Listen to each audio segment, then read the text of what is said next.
नमस्कार, मैं ललित प्रजापति और लगातार ये बहस चल रही है पश्चिम बंगाल के मुद्दे पर। एसआईआर को लेकर सुप्रीम कोर्ट में बहस चल रही है। ये तमाम जगहों पर खबरों में छाया हुआ है कि ममता बनर्जी खुद बाकायदा काला कोट पहनकर पहुंची हुई हैं। वो वकील हैं और वो पहुंची हुई हैं। उन्होंने इस बात की इजाज़त भी मांगी थी कि वो तर्क रखें, मतलब जैसे वकील लड़ता है, बहस करता है, बातें करता है, दलील रखता है, इसकी उन्होंने इजाज़त मांगी है। देखिए, कानूनन कितनी परमिशन मिल रही है, कितनी नहीं मिल रही है, दलील रखने की मिल रही है, बात सुनने की मिल रही है, किस तरह की परमिशन मिल रही है, लेकिन इसे लेकर कानून क्या कहता है उसकी आज हम बात कर रहे हैं। वो मामला एकदम अलग है, लेकिन कानूनन क्या होता है, एक्सेप्शनल केसेस में किस आर्टिकल के तहत किसी को इजाज़त मिलती है कि वो बतौर वकील की तरह दलील रख सके, अदालत के सामने जिरह कर सके, ये हम आपको समझा रहे हैं कानूनी एंगल से। सुप्रीम कोर्ट में क्या कुछ हो रहा है वो एक अलग मसला है, उसको लेकर हमने अलग वीडियो भी बनाया है।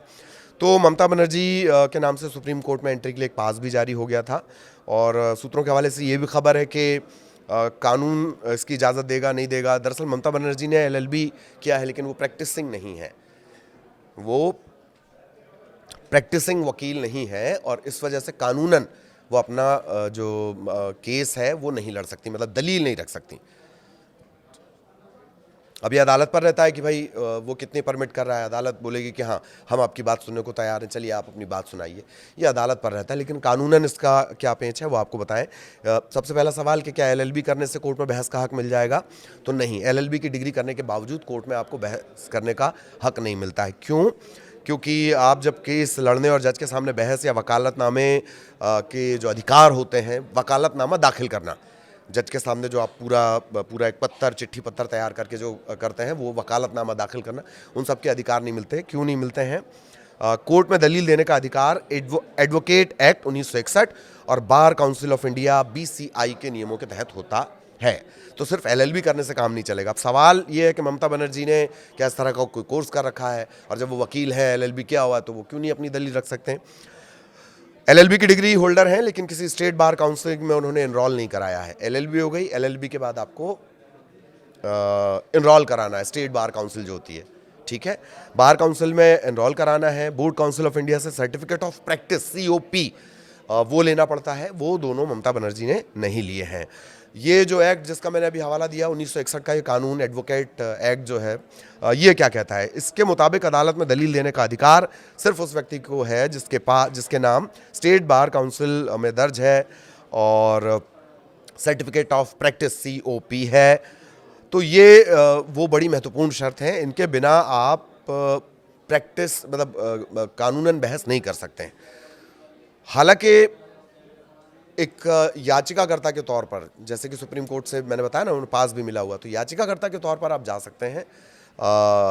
याचिकाकर्ता के वकील तो जाएंगे, याचिकाकर्ता के तौर पर भी आप जा सकते हैं, जो परमिशन संभवतः मिली है ममता बनर्जी को।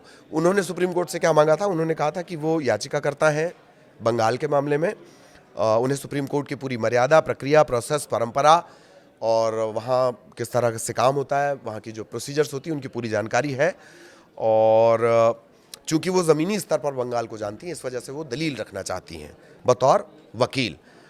तो अब ये मामला अदालत के विवेकाधिकार कहा जाता है। अब आपको बताएं कि ये 1961 का एक्ट है और बहुत विशेष अनुमति के बाद ही इस तरह की परमिशन मिलती है कि आप रख सकें। जैसे फिल्मों में आपने देखा होगा कि मेरा कोई वकील नहीं है जज साहब, मैं अपना केस खुद लड़ूंगा। वो फिल्मों की बात है, फिल्मों में अच्छा लगता है डायलॉग के तौर पर दरअसल उसे कहते हैं behalf of the permission of supreme court. ये अनुमति पब्लिक इंटरेस्ट या संवैधानिक मामलों में बहुत असाधारण परिस्थितियों में मिलती है। और जैसे कि हमने बताया कि एलएलबी की डिग्री होने का मतलब ये नहीं है। अगर अदालत को लगता है कि हाँ पक्ष सुना जा सकता है, तब मिलता है, अन्यथा सिर्फ डिग्री होने से, वकील होने से आप अदालत में खड़े होकर केस नहीं लड़ सकते। और भी बहुत सारे काम कर सकते हैं, पर कम से कम केस नहीं लड़ सकते, जिरह नहीं कर सकते, तर्क नहीं कर सकते। उसके लिए आपके पास सीओपी जो प्रैक्टिस का सर्टिफिकेट होता है वो होना ज़रूरी है, और ममता बनर्जी के पास ऐसा कोई सर्टिफिकेट है नहीं।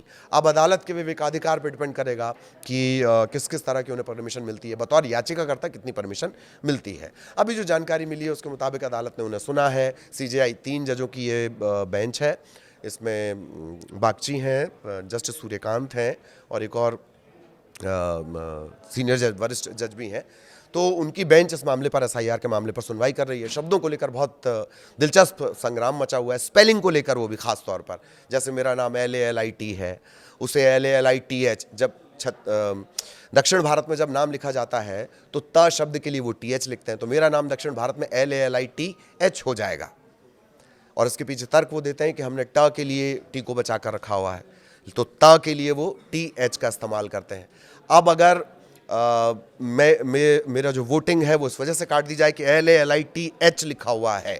इसी तरह की दिलचस्प बहस चल रही है सुप्रीम कोर्ट में नामों को लेकर। 70 से 80 लाख नाम ऐसे हैं जो काटे जाएंगे इस पूरी प्रोसेस के बाद, उसी को लेकर सारी ये बहस चल रही है। नमस्कार।